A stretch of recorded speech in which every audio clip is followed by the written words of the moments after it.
bien informada. El Mostrador en la clave, con el equipo del Mostrador.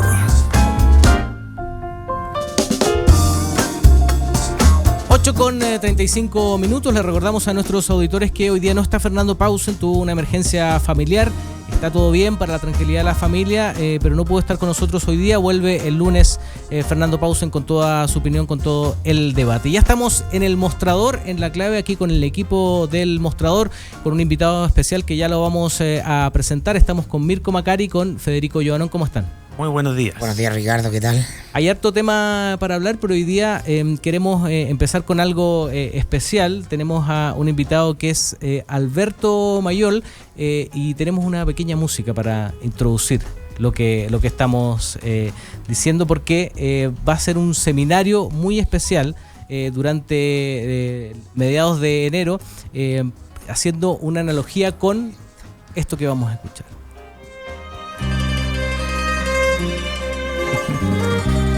Tantas veces que hemos hablado de esto acá en el Mostrador en la clave, ¿no? Tenía que venir Mayor para ponernos serios con el tema. Exacto. No sea pura chunga, ni polera, ni...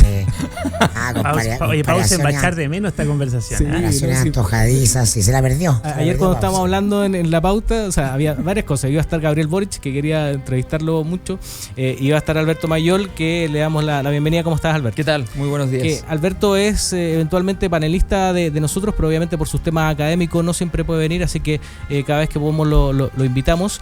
Y con este pretexto, Alberto, de este seminario, sí, inspirado en El Padrino, pero sí, inspirado en el poder también, ¿no? Sí, mira, la verdad es que fue una cosa que se da como se dan las cosas que uno le parece que funcionan. Que yo cuando hago clases, sobre todo en posgrado, que uno puede diseñar ramos un poquito más ad hoc, me pasaba mucho que para poder explicar ciertos fenómenos relacionados a la teoría del poder, un ejemplo que parecía increíblemente bueno era El Padrino.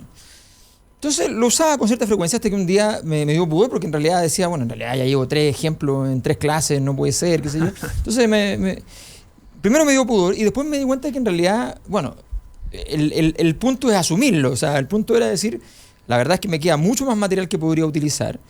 Entonces, ¿por qué no sistematizarlo, ordenarlo y ver qué se puede hacer? Entonces partí hace un tiempo haciendo ese trabajo.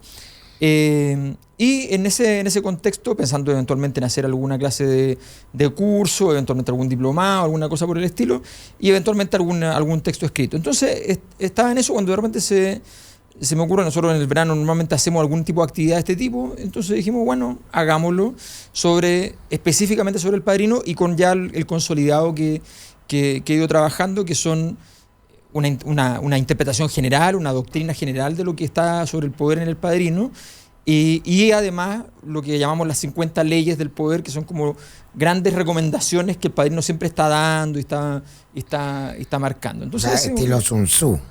Sí, es como tiene bastante, además que bueno, varias de las recomendaciones del Padrino coinciden mucho con la de Sun Tzu y con los grandes. Ahí hay una cosa que es bien interesante. La verdad es que en teoría política hay muchas cosas sobre la política institucional, pero la verdad es que hay muy poco sobre teoría del poder propiamente tal, solo, sin instituciones. O sea, tú necesitas, en general, yo no necesito en El Padrino una teoría sobre las instituciones. Lo que necesito es simplemente entender el poder. Y eso lo han hecho el día a día del poder. Claro, eso lo ha hecho Maquiavelo, Sun Tzu. Y la verdad es que aquí hay una teoría muy robusta. O sea, si uno la analiza, es muy consistente. No es una cosa así como, no es como de esto, en la lógica del libro de autoayuda, que tiene una recomendación que puede ser contradictoria con otra.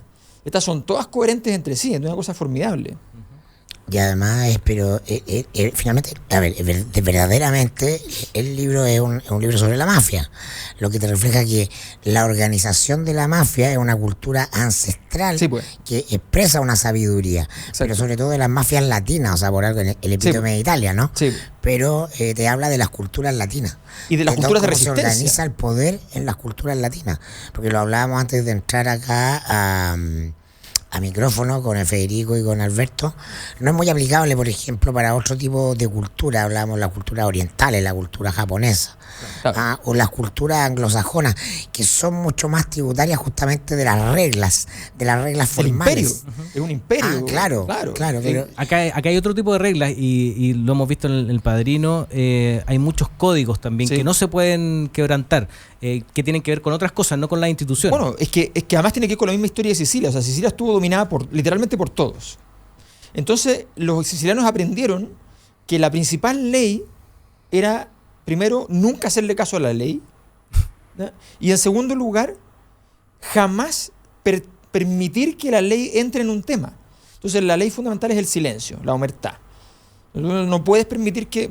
Y eso empiezan a aprender a ocuparlo y se dan cuenta de que uno, cuando no tiene poder nada, tiene que aprender a poder sobrevivir con esa nada de poder, convirtiendo cosas en poder. Y esa es la gran gracia. Por ejemplo, hay una familia que me encanta dentro de la novela, que sale más detallado. En la película sale referida, pero muy, muy poquito, que es la familia Boquiquio. La familia Boquiquio se dedicaban en Nueva York a la negociación. ¿Cuál es su mérito de los Boquiquio? ¿Cuál es su virtud, su característica? Bueno, que son inmensamente estúpidos y son tremendamente vengativos. O sea, son capaces de hacer cualquier cosa con tal de vengar algo, incluso algo muy estúpido. Entonces, claro, quedan pocos Boquiquio, porque han hecho muchas estupideces en el camino, ¿ya? Pero en Nueva York se transforman en un instrumento de paz porque cuando yo tengo que, por ejemplo, cuando Michael Corleone es citado a la reunión donde él termina por matar a Sollozzo y el coronel, en esa reunión Sollozzo contrata a un negociador de los Boquiquio. Ese negociador queda en la casa de Corleone. Como prenda. Como prenda. Si llegan a matar a Michael, la familia Corleone mata al negociador. Y si matan saben que los Boquiquio van a perseguir hasta la muerte a toda la familia. Entonces entonces ellos, que son básicamente vengativos y estúpidos, convierten eso y son millonarios, viven una gran vida en Nueva York sin hacer nunca nada. Lo único que tienen que hacer es cada tanto ir a tomar café y jugar cartas en una reunión mientras está pasando algo importante en otra parte. Entonces, ahora la familia también es muy importante dentro del Padrino, es fundamental. Hay muchas frases. Ayer estaba revisando a propósito de que ibas a venir todo el día algunas frases fundamentales del Padrino y hay varias. Por ejemplo, que no reveles lo que piensas frente a alguien que no sea la familia, o el tema de que esto es solo negocio, no es personal. Hay un montón de frases, imagino que las va a ocupar también en el seminario. Sí, es que ahí como por ejemplo, el tema del no es personal. Le pregunté a los auditores cuál es la que más les gustaba que nos escribieran.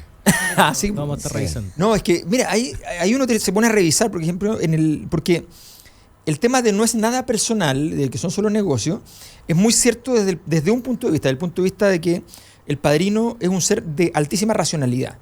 Y eso es algo que uno tiene que entender. De hecho, uno como la película, y el Padrino ostenta, cuando ejecuta la violencia es muy violento, pero él tenía fama en el mundo del AMPA de ser alguien demasiado pacífico, era su defecto.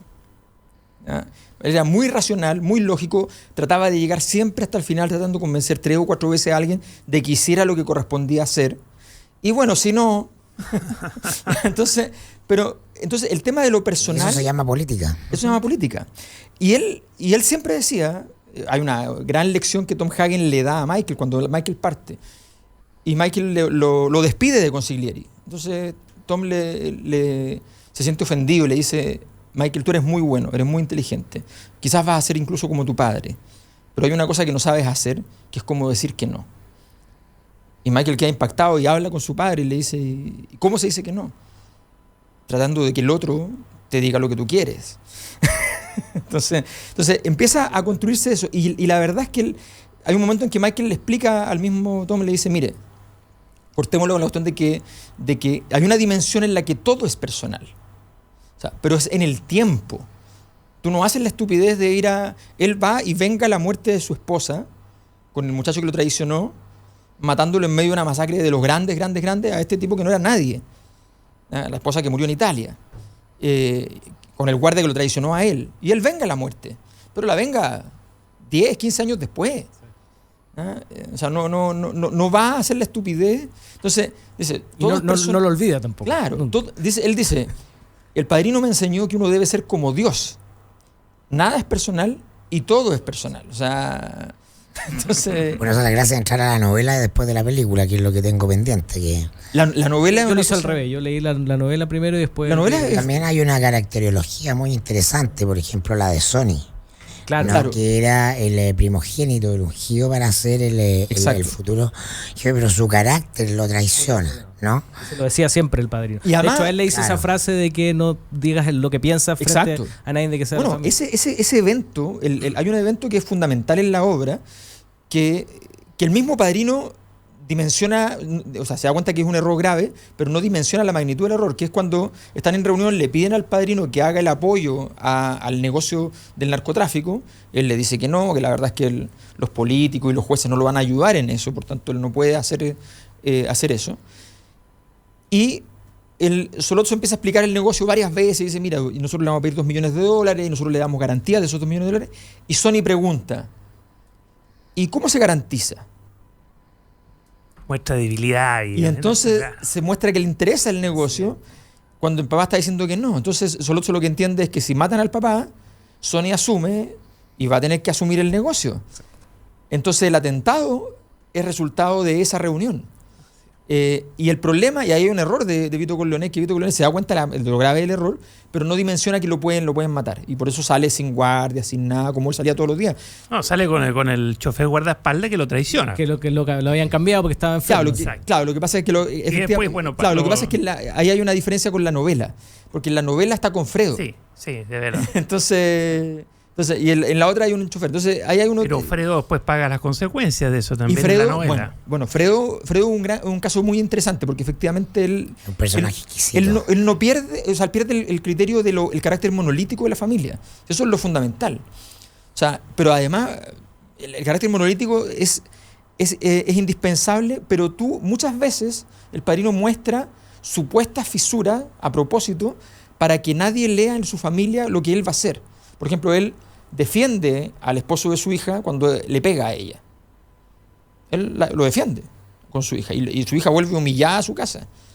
Pero él lo defiende justamente porque sabe que en algún momento, en el tiempo, tranquilamente, cuando nazca la guagua, esté bien y todo tranquilo, lo va a matar.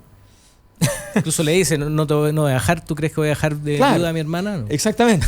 Pero defiende un principio de autoridad. Exacto. Esa es la gran lección política. Esto tiene un orden. Exactamente. Después pasamos al plano personal, si es que se puede, pero primero hay un orden de funcionamiento de las cosas. Claro. No. Ese es el tema doctrinario que hay detrás. La cabeza con el feminismo en Twitter, el padrino. No. Claro. O sea, tiene un certificado sin perspectiva de género, mafia, evidentemente. Claro, o sea, no. La lógica de funcionamiento es no al linchamiento nunca. No. Nunca puede ser un linchamiento. Nunca ofender, nunca. Hay una sola ofensa que él ejecuta, que es contra Al Capone, a quien despreciaba. Entonces, Al Capone llega a acuerdo con un mafioso de la zona y le manda a 2 tipos a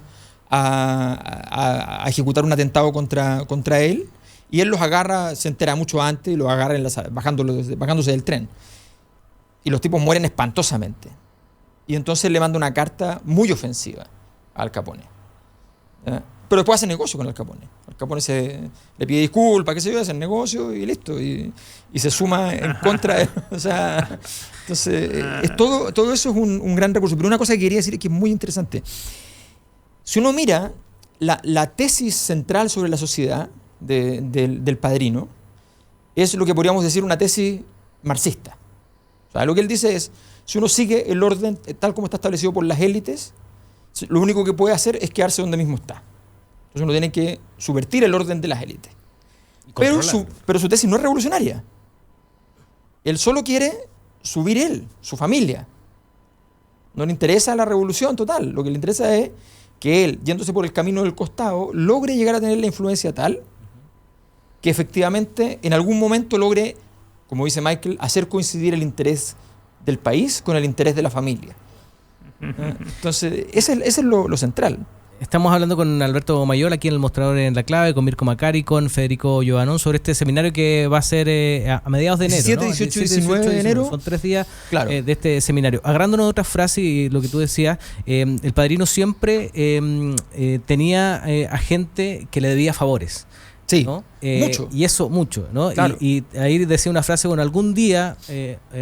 quizás nunca llegue ese Sí. día, pero quizás algún día te voy a pedir ayuda y tú tienes que estar ahí. Y eso, si lo hacemos en la analogía con la política de hoy día, los favores, las coimas, Clientelismo. Ponce Lerú. es como eso. O sea, Bueno, te eso voy a es hacer un favor eso es lo que hacía Ponce para Lerú. tenerte cooptado el día de mañana. Es que, a ver, lo del Padrino, hay varias cosas del Padrino que son muy distintas a nuestra época. O sea, por ejemplo, a él no le importa la eficiencia, le importa la eficacia. ¿Ya? Entonces él dice, por ejemplo, él muy joven, cuando no era multimillonario ni nada por el estilo, ya tiene su pequeña estructura de poder, financiaba a muchas más policías y jueces de los que necesitaba. Y toda la gente que trabajaba con él le decía, ¿pero por qué malgastas el dinero? No, dice, a mí me gusta tener amigos. ¿Ya? Entonces, porque efectivamente, por ejemplo, él Está invirtiendo. No lo está malgastando. y Está además construyendo nunca, capital. y nunca ofendía a alguien con un favor. Por ejemplo, hay una escena muy linda donde le están pidiendo los favores en el matrimonio de Connie y él le piden un favor menor, que es una nacionalidad para un muchacho. Entonces Tom le dice, ¿le pido a nuestro senador? No, le dice, no le pidas a nuestro senador. Pídele al senador, al judío del otro distrito, le dice. Que era un tipo que no tenía, en el fondo, sueldo mensual, sino que le pagaban por servicio. Pero tú no vas a ofender a tu senador con respeto Con nimiedades. a una claro. cosa chica. Claro. Entonces Tiene claridad sobre la jerarquía. exacto. Ahora es divertido porque ese joven después es fundamental. Es Claro, fundamental. el panadero. po, El panadero, que está súper nervioso con un cigarro. Exacto, en la puerta. Pero de le la debe un puerta, favor. le salva Entonces la le vida. la vida. Haría cualquier Vito cosa Corleone. por tu padre. Sí, y además es muy importante para él porque él entiende Estados Unidos con algo que le pasa a este mismo muchacho, que le pasa después de que él hace el favor de la nacionalidad, que lo estafan con unos muebles. Y se da cuenta que la estafa era legal. Entonces él entiende que tener abogado era una cosa muy importante para entender cuántas cosas que son ilegítimas, pero son legales, se pueden hacer. Entonces él empieza a meterse en ese mundo gracias a ese caso. Sí, yo creo que es muy importante esta pedagogía que está haciendo. Federico, le consta que esta conversación la hemos tenido muchas veces Muchas veces. en el diario, porque en general el análisis, la prensa es parte del análisis, en Chile es bastante ingenuo, ¿no? Y las voces que predominan son las voces de los PhD, el doctorado en ciencia política, el que te analiza el resultado electoral, la fuerza de las coaliciones. Y eso es lo que está en el 80% de los paneles, no en esta radio, por supuesto. No, claro. Pero en general eso es un poco latero, porque finalmente para el auditor que está más lejano al proceso político, es una cortina de humo, y también es una suerte de confusión, ¿no? Entrar al análisis político desde la lógica del poder te quita lo nublado de la vista para poder observar los procesos. Y entonces no sé si tú vas a tener algún grado de aterrizaje en la contingencia chilena. Yo por lo menos siempre lo menciono porque trato de buscar la analogía. Entonces, cuando uno habla, por ejemplo, reiteradamente de personajes como Enrique Correa, ¿cuál es la gracia? ¿Sería como un Consigliere? No, yo creo que es mucho más Es más- complejo, es más es mucho interesante, más arriba. No, claro. O el padrino. Es directamente un padrino. ¿En qué sentido? Que él es una persona muy querida. Exacto. Él gasta muchos recursos, ¿no? En tomar a los caídos en desgracia. Además. O sea, si alguien tiene un problema en la política, si bueno. alguien importante pierde una campaña, ¿no? Es lo Se va a contrario. trabajar a imaginación desde Moisés Valenzuela en adelante. Moisés Eso es lo mismo que Valenzuela, eso era está- el actual es director perfecto. de imaginación, era el jefe de la Soledad Alvear, ¿no? Él lo recoge, tú puedes ver la lista de imaginación, incluido el ministro Peñailillo, que es la mejor inversión que yo creo que, o la más notable, que ha hecho. Él le financia su campaña. Primero, el Peñailillo es una lacra cuando ocurre todo lo de Sukimich. Y en la política tradicional los políticos te dicen, no, fuera de este gallo, lejos. Esa es la primera pulsión. Claro. Y él va y lo toma, lo acoge. Lo acoge en imaginación.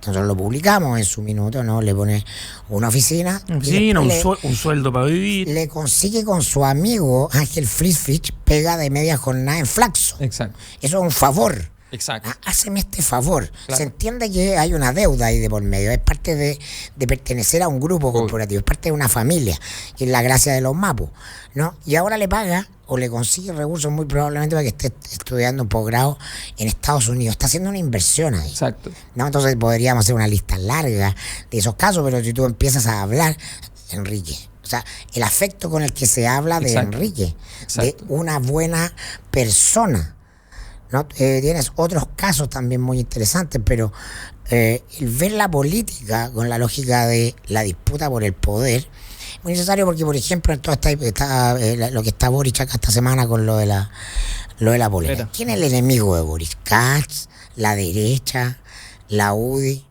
¿Cuál es la gran jugada de la semana en términos de poder? Pamela Giles. ¿Qué dice Pamela Giles? A mí no me pautea la derecha neofascista porque ella no está en el acto de respaldo a Boric. Claro. Con una gran salida comunicacional, ¿no? Porque el gran enemigo de Boric es Pamela Giles. Está dentro, claro, pero es que no es obvio, para los medios no es obvio. Entonces se monta una polémica artificial aburridísima sobre la disputa Gas-Boric. Y ellos saben lo que tienen dos dedos de frente, como que saben que a él no le interesa debilitar al Frente Amplio, al contrario. No. El negocio de Gas es que el Frente Amplio y Boric crezcan. Claro, se potencian en esa dinámica. Claro, que es la dinámica de que siempre que gana sale un nuevo por un lado, va a salir un nuevo por el otro. Entonces la pregunta es ¿por qué lado del otro? Lo que no entendió Felipe Kast es que no podía estar dentro de la coalición si quería ser nuevo. Y lo que entiende José Antonio Kast es que tenía que estar fuera, ¿ya? Y desde afuera ir comiendo. Entonces, la complacencia, hay un tema con José Antonio Kast. El error de la complacencia, el Padrino hace un agudo análisis de Hitler.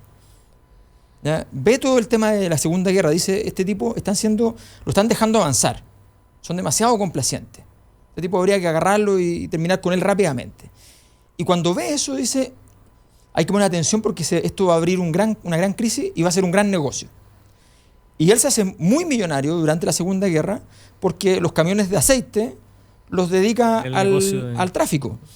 Entonces lo usa para traer cosas desde Canadá, qué sé yo, con los mercados que estaban en problemas, con la prohibición del alcohol, con una serie de cosas. Entonces empieza a traer cosas y eran camiones de aceite formalmente. Entonces, y él empieza a ver cómo aparece esta gran oportunidad derivado entonces ve la política grande, ve las cosas más chicas. La verdad es que es muy impresionante.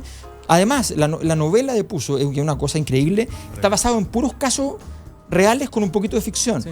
Bueno, lo que está en el Banco Vaticano con la inmobiliaria y qué sé yo, ¿ya? Pero no solo eso, el caso de Frank Sinatra. El caso de Frank Sinatra es exacto. La muerte de Juan Pablo I. La muerte de Juan Pablo I. ¿Ya? O sea, está lleno de episodios. Está lleno de episodios que son completamente reales. Entonces tú empiezas a encontrar, bueno, la misma crisis de los mafiosos, la reunión de los mafiosos en Cuba. Esa reunión existió. Cantó en esa reunión Frank Sinatra. Uh-huh. Eso es real. Entonces está lleno de historias que son reales, a los cuales se les añade eventualmente, porque ni siquiera sabemos si son quizás son reales también. Estrictamente reales. O sea, no nos olvidemos que, por ejemplo, Frank Sinatra es un caso maravilloso. Frank Sinatra era de izquierda, muy de izquierda, considerado comunista por la CIA, ¿ya? Se vincula con la mafia. En la época de la lista negra. Eso. Claro. Se vincula con la mafia y le hacen un juicio, le quitan puntos de juego en Las Vegas. Eso es claramente de otra persona, un testaferro, ¿ya? Y se los quitan todo y él después va y apoya, pero con todo, viaja con él todo el tiempo a Ronald Reagan y le devuelven los puntos de juego en Las Vegas. Entonces, la historia es perfecta.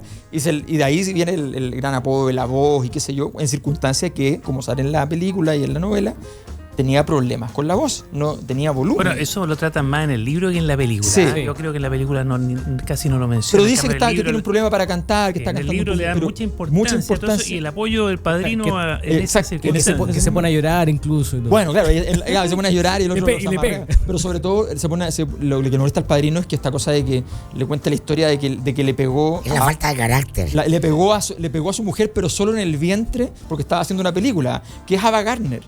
¿Ya? Ahí también hay versión de Ava Gardner. Y entonces le dice, ¿cómo? O sea, no te atreves a pegarle en la cara porque tiene una película. O sea, ¿qué clase de hombre eres? ¿Cómo se te ocurre? Entonces, oye, ¿podemos dar el contacto? Sí, por supuesto, el contacto. Y eso te iba a preguntar, o sea, las fechas bien, está abierto para todo el público. Sí, nosotros tenemos un costo que es de 60.000 pesos por los 3 días, incluye almuerzo, los cafés permanentes en el salón, el almuerzo en el Estadio Italiano y bueno, obviamente entrega de diploma y todas esas cosas que tenemos al final. Y esto es, se pueden pedir más información en contacto @elpoderimporta.cl. Así se llama el seminario, El Poder Importa. Claro, el seminario se llama El Poder Sí Importa, pero la página del poderimporta.cl. Así perfecto, que, ahí están las coordenadas entonces para quienes quieran participar de este seminario que se va a dictar el 17, 18 y 19. 19 de enero. Jueves a sábado, cuando el jueves en la tarde, viernes todo el día, literalmente todo el día, casi 11 horas, y el sábado también todo el día. ¿Está inscrito Mirko, no? Estoy invitado. Es un invitado especial. Sí. Otra categoría. Sí, no está Sí, invitado. habrá un mini show, un stand-up. Este es solo el comienzo. Es solo el comienzo. Bueno, agradecemos a Alberto Mayol que tiene que ir a cumplir con sus labores académicas. Sí, tengo un examen de grado. Tiene un examen de grado ahí, importante, no hay que hacer esperar a los alumnos, así que le agradecemos y invitado a todo el mundo que quiera participar, por supuesto, en este seminario de El Padrino del Poder Sí Importa. Muchas gracias. Gracias, Alberto. Nosotros hacemos una pequeña pausa, pero seguimos con el mostrador en la clave.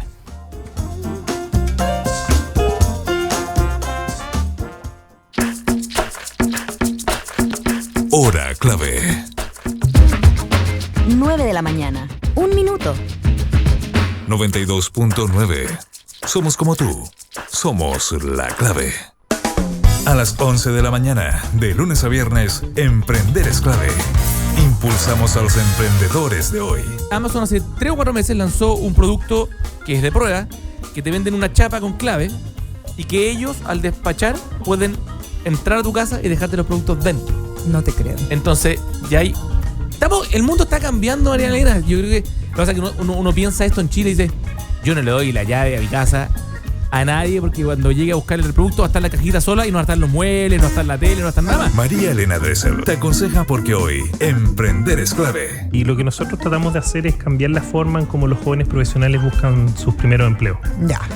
Lo que hacemos es conectamos estudiantes y titulados con prácticas y trabajos en las mejores empresas para trabajar. Ya, perfecto. ¿Y eso es como, se hace como con inteligencia artificial? Como... Tenemos una plataforma que toma un poco las preferencias de los jóvenes y ellos postulan directamente a los anuncios de empleo que tenemos. Emprender es clave, de lunes a viernes a las 11 de la mañana.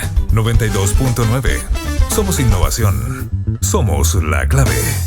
Para hacer un buen negocio, necesita ser un gran anfitrión. Para organizar un seminario productivo, debe elegir el lugar correcto. Visite Hotel Los Nogales y compruebe que superaremos sus expectativas. 5 salones de hasta 300 personas con equipos audiovisuales, estacionamiento y Wi-Fi de alta calidad. Cotice en hotelnogales.cl o al 223-356958. A 2 cuadras del Metro Estación Los Leones. Hotel Nogales, Los Nogales 741 Providencia.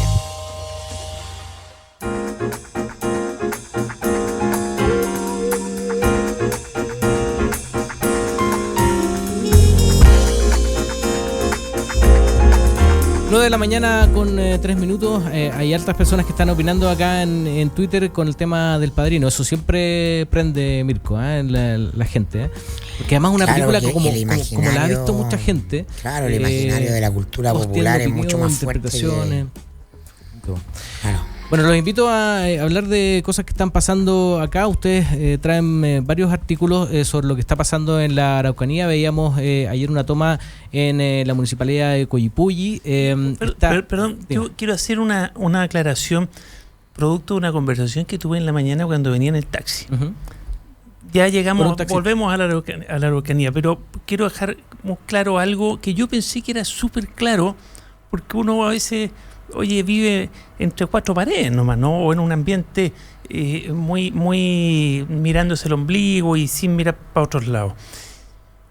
Me decía el taxista, que un hombre bien informado y nos escuchaba y escuchaba otros programas de noticias, muy informado, con bastante opinión, muy inteligente. Me decía, oiga, pero ustedes siempre esconden algo, decía. ¿Pero qué escondemos? Esconden, por ejemplo, un caso tan importante como en el tema Caradima y sus abusos, ese nido de abuso y de perversión y depravación que era la Iglesia del Bosque, esconden que eso está en Providencia. Yo pensaba que estaba en la Comuna del Bosque, me decía. Todo el mundo dice la iglesia del bosque, como en el bosque. Entonces yo decía, ustedes están protegiendo a la comuna de Providencia, la imagen pública de la... Y ahí te iluminaste sobre por qué funcionan los fake news. Claro. Los vacíos neurocerebrales son poderosos. Entonces yo dije, fíjate que le dije, mira, jamás iba la intención. Yo pensaba que todo el mundo sabía dónde queda la iglesia del bosque. Avenida El Bosque. Claro, pero yo pensé yo, ¿no? Porque nadie dice la iglesia de la Avenida del Bosque. Dice la iglesia del bosque. Y era la iglesia que era conocida porque era donde estaba Caradima. Pero está ubicada en la comuna de Providencia. Es decir, todas esas maldades y fechorías se cometieron en la comuna de Providencia. Hagamos la aclaración para la gente que no sabe dónde queda la iglesia del bosque. No hay una confabulación detrás. Oye, no es lo que te dice porque te acusa el taxista. No, y entonces la denotación de lo que hace es que su vacío de contexto e información, su laguna de información que hace, no es que claro, me están ocultando cosas, claro. Porque eso es lo que pasa. Estamos mal informando, eso es lo que funciona con la fake news. Pero no el vacío. Es decir, la gente no tiene claridad de lo que eso no es. No, y hoy día nadie confía mucho en nadie, entonces la verdad es que parece operación, como protegiendo una comuna más rica, una gente más bien, y no dicen la verdad verdadera, que esto está en Providencia. Y todas esas fechorías ocurrieron en Providencia. Esa perversión está en Providencia y no en la comuna del Bosque periférica, donde siempre se habla que pasan cosas malas, ¿no? En fin. Interesante lo que dices tú, porque una cosa es implantar una noticia falsa, pero la otra es omitir algunas cosas o dejar estos vacíos, que también sirve para hacer la confusión. Pero en este caso, todos sabemos lo que estamos conversando acá y todo el resto de la gente que habla de las fechorías cometidas en la iglesia del Bosque por Caradima y sus boys, nadie ha querido proteger a la comuna de Providencia, sino que todo el mundo parte de la base que saben que es la avenida del Bosque donde queda es decir, hay mucha suspicacia y quizás también los comunicadores, la gente dedicada a informar y a opinar, tenemos que ser más explícitos. Exacto. No partir de tantos supuestos de conocimiento, ¿no? En fin, hecha la aclaración. Está en la comuna de Providencia. Ahora vamos a la Araucanía, a la comuna de Coyipulli en general, pero hablar más que nada sobre la estrategia del gobierno luego de esta debacle que fue el caso Catrillanca, y estamos viendo cómo el gobierno se está tratando de armar en la Araucanía para poder tranquilizar las cosas, que están lejos de tranquilizarse porque está usando, por ejemplo, la ley de seguridad del Estado. Ahí hay un matiz, te fijas que empieza a abandonar el lenguaje de la ley antiterrorista para caer en la ley de seguridad del Estado. Absolutamente. Lo hablamos durante esta semana de una catedral. Con el ex ministro del Interior, Jorge Burgos, que hacía hincapié en eso, que cuando ellos eran oposición, cuando la derecha era oposición, hablaba todo de terrorismo, ¿no? Que todo era terrorismo. Pero ahora está matizando ese tema porque, claro, ahora ellos están en el poder y tienen que... Es raro, porque matiza ahí en ese sentido, que es un matiz grande. Uno dice matiz, pero es del porte de un buque, entre aplicar una ley que está dentro de estándares internacionales para combatir delitos, que es la ley de seguridad del Estado. Está en la línea, ¿no? Está como en la punta, pero está dentro de ciertos estándares que la ley antiterrorista, en su actual versión, bueno, desde que nació y en la actual versión también, está completamente fuera de estándar para combatir delitos. Es decir, es una situación que uno debería ponerse rojo frente a cualquier país civilizado, intentar aplicar una ley antiterrorista como está, en una zona, normal, donde no hay ni siquiera terrorismo. Es decir, uno debería ponerse rojo. Por lo menos la ley de defensa del Estado, de seguridad interior del Estado, está dentro de estándares internacionales de un derecho penal con la evolución del mundo occidental, ¿no? Pero aparte de eso, que es importante, no es menor, ¿no? Es decir, es un cambio de estrategia y de mirada. Es decir, aquí hay delitos que hay que perseguir con una ley dura, pero no estamos hablando de terrorismo, estamos hablando de delitos en un ambiente de reivindicaciones y de todo lo que se sabe en la zona mapuche. Primer punto. Segundo punto, pero anunciar públicamente endurecimientos una vez más es como tropezar con la misma piedra. Mejor que lo haga y que se calle, ¿no? Y si va a mandar más golpe o quiere no lo puede anunciar porque le va a pasar exactamente lo mismo que ya le pasó. Da lo mismo si lo hace o no, tiene que anunciarlo porque tiene un problema político. No, yo entiendo eso, pero va a caer de nuevo, le va a explotar en la cabeza de nuevo. Hablamos con Fernando el otro día, circuló profusamente entre los WhatsApp de la gente de derecha el audio de Gloria Navellán, una dirigente de la... Es un tema de fake news, evidentemente. No, pero ella dice que el audio es de ella. No, sí, pero ella está hablando tonteras, pues está hablando mentiras. Pero la gente que lo escucha lo cree. Me lo mandó una persona que a mí trabaja también me en llegó. medios de comunicación. Y yo lo escuché y hablaba mucha tontera, pura mentira o mucha mentira. Pero genera presión, pero la distinción entre verdad o mentira no procede cuando tú eres base electoral de alguien. El político no va a decir Chado y Espina, que son profundamente mencionados en esos audios. Son apuntados como responsables por blandengue, por amarillo, por lo que sea en el asunto. No están preocupados de decir, no, esto no es así, que esperemos el resultado de la fiscalía, porque la base de apoyo de ellos respalda la tesis de Navellán. Sí, está minando su base de apoyo. Catrillanca está bien muerto, eso es lo que dice ella. Porque participó en el lo que es claro, habría participado en el robo de autos, lo que es absurdo, porque a la gente que roba autos no la andan matando, ¿no? Uno dice, claro, pero si esperemos la investigación de fiscalía, pero da lo mismo. Esa es la versión que está creando la derecha. Y entonces el factor CAS, nuevamente, eso es porque esta gente es del mundo de CAS. Entonces tú tienes un problema en la derecha. Y ayer se apuntaba a lo que decían que era el relajo con el que estaba el intendente Atton. Está muy presionado el gobierno por sus bases de apoyo, por dirigentes en la zona, y están apuntando con nombre y apellido a Espina y a Chadwick. No sé, eso es entendible, que por eso digo, que lo anuncie, pero le explotan la cara de nuevo y no tiene cómo reaccionar frente a esta escalada de desórdenes producto del asesinato de Catrillanca y de 1000 otros factores. Entonces tú tienes razón, pero está en un círculo sin salida, po. Claro. El círculo vicioso en su más estricto ejemplar, ¿no?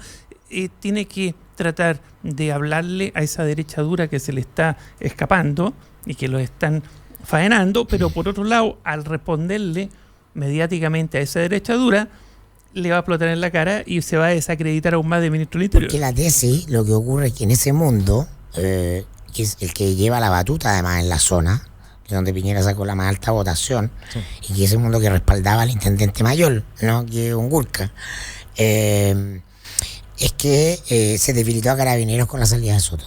Se instaló eso. Si en la política existen los frames, las cosas no tienen que ser verdad o mentira. Y el anuncio del retiro del comando Jungla, que son puras cosas. Claro. Se instalan ideas acerca de las cosas y esas son las verdades, en definitiva.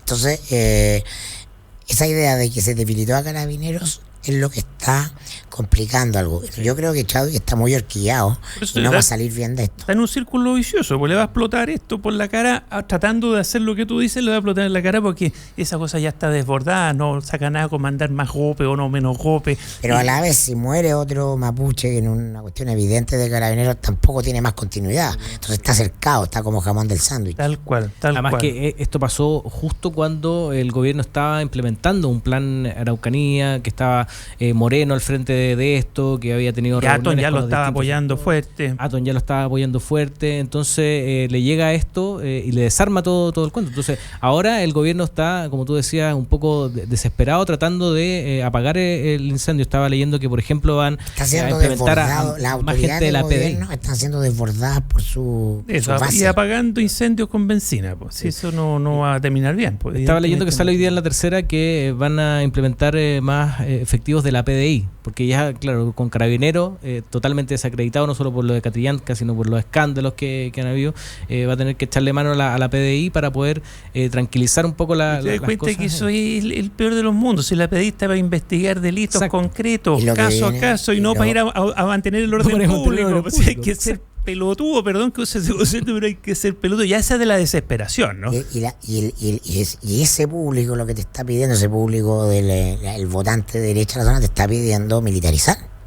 No, claro, porque una vez que la PDI se desacredite como Carabinero, porque eso es lo que van a lograr si le piden que mantenga el orden público a un órgano que no está preparado para mantener para resguardar el orden público, está preparada para investigar delitos precisos y concretos, ¿no? Para eso está la PDI. Entonces, ¿qué va a pasar? Va a venir la presión por militarizar aún más y enviar ya regimientos. Es decir, eso no tiene... Y eso también va a fracasar porque la única solución es política, no es de seguridad. Por eso es lo que le falta política. Claro, ayer también estaba Guanchumilla en la moneda. Sí. Lo que es una buena señal. Pero evidentemente el gobierno va más lento que la velocidad de los hechos. No digo que evidentemente todos acuerdos políticos no pueden trascender para que sean acuerdos políticos, ¿no? Un acuerdo político sobre la región, un inicio de conversación. Pero si trascienden, si se ventilan públicamente, se fracasan. Entonces, pero eso es lento, se cuece lentamente. Armar ese acuerdo en torno al tema político, en torno a la Araucanía, es más lento, y la velocidad de los hechos va poniendo al gobierno entre la espada y la pared. Porque el votante está alentado por las dinámicas electorales del propio Piñera en campaña, en su minuto, por una visión en blanco y negro, sí. Por la solución de seguridad del aplastamiento. Aplásteme esto. Y da la impresión de que el gobierno tampoco puede hacer más, porque ya sacó al director general de Carabineros, a Chadwick. No lo va a sacar seguramente, es que porque no sería tiene una manija, señal porque como bien decíamos, el problema es político. Si no es militar, no es policial. Hay hechos concretos policiales y para eso están las policías, unas que dedicadas a mantener el orden público, oye, y la otra dedicada a investigar delitos. Es el concepto más obvio, más allá de que Carabineros tiene una cosa media expansiva y le gusta hacer de todo. A propósito, voy a hacer un punto, porque es que yo soy como lorito en esto, es decir, Carabineros no puede seguir como está, hay que intervenirlo. Bueno, entiendo que ya algún acuerdo político se quiere lograr para algo más decisivo, porque hay evidencia que no basta con sacar generales y poner otro. Cuando un órgano está pervertido por dentro, está con asociaciones ilícitas, está corrompido por dentro, no se va a sanar a sí mismo. No basta con poner al exedecán del presidente. Eso va a volver a explotar, es evidente. Pero como son astutos comunicacionalmente algunos, Carabineros está tratando de recuperar su imagen pública, ya no haciendo lo que tiene que hacer, que es mantener el orden público, ¿cierto? Y ayudar a las fiscalías y, en fin, sino que rescatando Puma. Entonces, un viejo truco que tiene Carabineros, que tiene como unos especialistas en ciertas cosas, ¿no? Algunos que reciben guaguitas, otros que cuando hay temporales aparecen mojados los pagos, ¿cierto? Y eso le permite mejorar la aceptación ciudadana. Pero unos videos de Carabineros haciendo regalos, ¿no? Disfrazados de Ojito Pascuero. Por ejemplo, yendo a tomar café con no sé quién, no sé. Si eso no tiene por qué hacerlo Carabineros. Debería haber Carabineros lanzando la temporada de playa y piscina. Por ejemplo, en eso van a terminar, oye, porque están desesperados por subir la aceptación de la opinión pública. Y así ojalá no suban la opinión pública sin que primero mejore el funcionamiento de lo que es obvio, que es la mantención del orden público. Eso tendríamos que estar en Alemania, estamos en Chile. La gente funciona así. Bueno, pero yo hago el punto. Cuando están rescatando Puma, que eso no tiene por qué, para eso está el zoológico, los funcionarios especialistas del zoológico, los bomberos, quien sea, no tiene por qué haber pagos ahí, si eso no, salvo para que no se acerque la gente, pero eso es parte de la mantención del orden público y la seguridad, en fin, pero no tiene nada que, es decir, ojo, no hay que dejarse engañar por estas operaciones comunicacionales de Carabineros para tratar de limpiarse la cara, y bienvenido que lo haga, quizá una vez que se arregle por dentro, y que oye, se acabe el crimen organizado dentro, que se acaben las mafias, dejen de implantar pruebas, dejen de robarse la plata, etcétera, etcétera. Pero aquí lo hemos conversado, que seguramente van a seguir saliendo casos como eso. O sea, con el caso Catrillanca nos hemos sorprendido cada vez más de que van saliendo distintos episodios, lo mismo con los casos de corrupción, no solamente en Carabineros, sino que también en el Ejército. Ese caso tú dices de corrupción al interior de Carabineros, sí, seguro, si mientras Carabineros no se intervenga de verdad y no se reinvente, reformule completamente, de hecho sus funciones policiales, repensarlas, no tiene por qué ser un órgano militarizado, lo hemos dicho aquí varias veces, no tiene por qué haber dos escalafones, los oficiales y los suboficiales, es decir, no tiene por qué los generales tener una lógica militar, si eso en otros lados del mundo ni siquiera así, en los países civilizados muchos se elige al jefe de policía, en fin, la ciudadanía es un tema de apoyo, de respaldo frente a una labor útil para todos como es la labor policial. Mientras eso no ocurra, Ricardo, van a volver a explotar temas y van a saberse más cosas de corrupción al interior de Carabineros, porque es un órgano que está corrupto. Es así de duro y así de jodido para la República de Chile, porque Carabineros es fundamental para el buen funcionamiento de la República de Chile. No, de todas maneras. Ustedes traen hoy día en el mostrador una nota que se titula Osandón en jaque, el dilema del senador RN para sobrevivir a José Antonio Kast, a propósito de todo lo que hemos visto. Lo hablábamos hoy día con Gabriel Boric y contrario a la tesis que tienes tú, Mirko, él decía que este realmente era el juego de la gente de ultraderecha, vista como José Antonio Kast, de querer aportillar al Frente Amplio. Tú le decías por eso te digo, por eso lo decía y lo escuché. Exacto. Eso es lo que tiene que decir públicamente. ¿Tú crees que él sabe que el enemigo está dentro? ¿Que es Pamela Giles y no José Antonio Kast? Pero ¿cuántos votos puede tener Boric en el mundo de la ultraderecha? ¿Qué votos se disputan ahí? No, yo digo... ¿Cuántos que tú crees que no saben eso? Sí, yo Kast sabe que no tiene un voto en el Frente Amplio. Y viceversa. Es decir, te sirve construir una amenaza para tu crecer. En eso consiste la política desde el mundo en mundo. Bueno, y la nota habla del problema, porque el verdadero problema está dentro de la coalición de derecha. Claro. Y Osandón, que era de los pingos que podían correr, ¿cierto? Y que hizo un montón de cosas para estar ahí a la guaite para una posible candidatura presidencial. Su enemigo político, estamos hablando de enemigo político, por supuesto, su adversario hoy día y el que lo puede aplastar o lo está aplastando, le está poniendo en la sombra, es José Antonio Kast. Ahí está la tensión. ¿Qué puede hacer Osandón para desmarcarse y para poder figurar de nuevo? Ahora, hay dos figuras en este minuto, una que como líder, que rompe como líder del sector, que es Kast, y otra que tiene serias posibilidades, que es Lavín. Entonces los dos son una sombra, son los que están ya posicionados, como que a Osandón se le pasó la vieja. Claro, como que de repente Osandón se le pasó el tren. Él hizo un mal negocio. Él punteaba en las encuestas cuando era el adversario de Piñera, claro. Y tenía simpatía en el mundo que es antipiñerista. No necesariamente de derecha, pero antipiñerista. No, la derecha no. La derecha es muy ordenada en Chile. La derecha tiene un claro que a quien tiene que apoyar, se come los sapos que se tiene que comer, pero lo van a apoyar, al contrario que no gane la izquierda. La derecha es pragmática, es antiintelectual y es muy...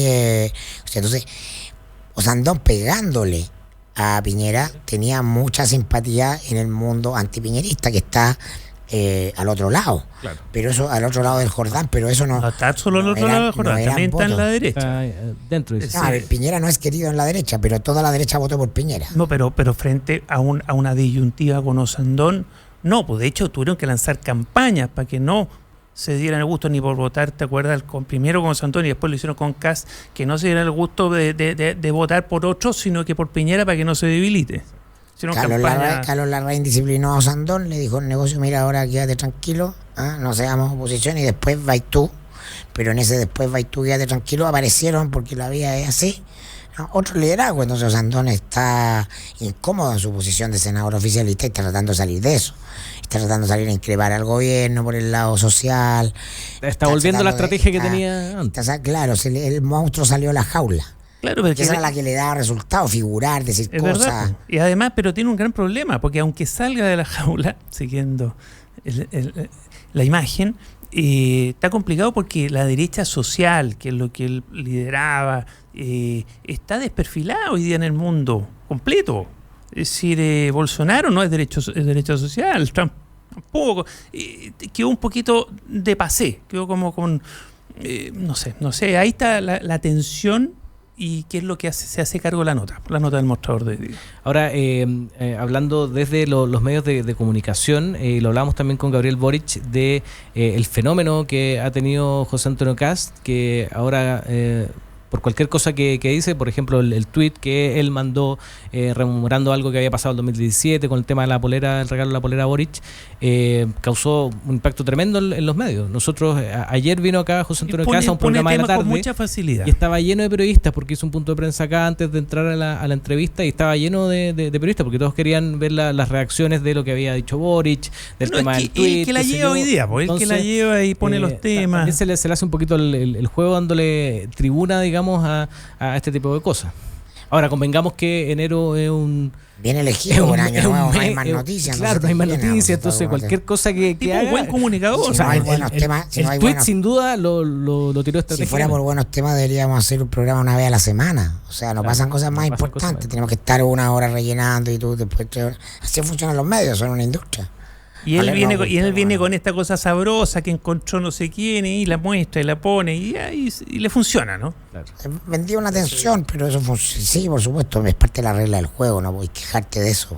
No, claro, por eso no me quejo y lo digo dentro de los medios de comunicación, porque nosotros también lo tuvimos acá ayer en otro programa que es más distendido y todo, pero también le damos tribuna porque es lo que se está hablando, hablamos de las tendencias, de los trending topics, entonces si tú no estás hablando de eso en los medios de comunicación, simplemente te cambian o te y la duda es qué va a hacer Lavín con esto, porque Lavín es un gran comunicador también, inventa estas cositas y el rey de inventar hitos que la prensa anda detrás en los momentos flacos de pero a noticias. diferencia de casos de otros, no es polémico. Claro, no es polémico. La vende pero lo contrario. Kass vende conflicto. Es otra estrategia, pero digo, pero hasta ahora, en las últimas semanas, no recuerdo un hito que haya puesto Lavín en la prensa. Sí, y bueno, va eso, pero no lo recuerdo. Sí, yo creo que no ha habido.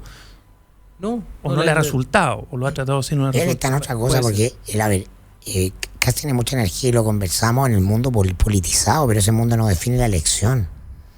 No es que define la elección, y por eso que en la encuesta más contundente la rechazo a Kass es muy alto. Sí. Entonces su apuesta es por ser el líder del sector. Y lo que nos decía ayer Cristian Valdivieso de Criteria es que me dio 1-1 en una primaria del sector. Kass le compite a Lavín. Están ahí. No, pero la paliza de Lavín en el electorado general es pero amplísima. Por el rechazo que tiene la elección la gana el que saca el 50+1. Claro. Lavín aprendió producto de su experiencia de que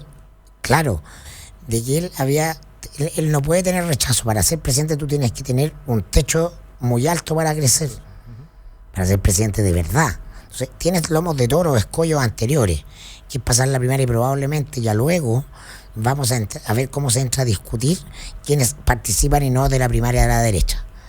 Ahí va a estar toda la atención política por un largo tiempo. Va a haber un grupo dentro de Chile, vamos a decir que Kass tiene que ir, Kass probablemente va a querer atención y va a querer ir, no, pero el momento en que Kass se te mete a la primaria de la derecha ya es otra, no como la conocemos. Le convendrá con Kass adentro a Lavín ir a la primaria de la derecha y poner en riesgo su candidatura, pero es muy difícil sustraerse además de eso. Entonces hay un ajedrez político interesante, pero Kass tiene, justamente por su estrategia, mucho rechazo, porque independiente de la crisis legitimada de la política, es un país que rehuye el conflicto. Entonces, así tú explicas, ¿no? Rehuye a quien es confrontacional, a quien va contra otro con virulencia. El segmento que define la elección le tiene un anticuerpo a eso aún. Puede cambiar, evidente, pero tiene que cambiar una serie de condiciones. Puede ocurrir algo que cambie, eso sí puede ocurrir, pero hoy día eso es. Ahora, otra de las críticas que le han hecho a Antonio Kass dentro de esta estrategia que tú dices es que está tirando toda esta carne en la parrilla muy pronto en el tema presidencial. O sea, ya empezar a decir que va a ser candidato, ya candidateándose y todo, porque queda mucho camino por recorrer todavía. En cambio, Lavín, al contrario, está tranquilo, no hablando de temas presidenciales. Lavín es un lo mismo antiguo, Beatriz Sánchez, por ejemplo. Yo creo que los dos lo han hecho bien de acuerdo a sus objetivos. Claro, por eso que los dos están siendo objeto de... Claro. Sus tiempos, pues uno es más nuevo, el otro es más antiguo. Es que son ritmos distintos. Sí. Bueno, se nos acabó el tiempo. Nos encontramos el próximo lunes. Ya estará de vuelta Fernando Pausen. Que estén muy bien, que pasen un buen fin de semana. Y ya nos va a contar, Mirko, cómo te va en el seminario de El Padrino, El Poder Se Importa. Por cierto. Muchas gracias a Federico Llonón, a Mirko Macari, el mostrador en La Clave. Pausa y volvemos. Actualidad con ojo crítico, información desde distintos puntos de vista y discusión bien informada. Fue El Mostrador en La Clave, con el equipo del Mostrador y Combinación Clave.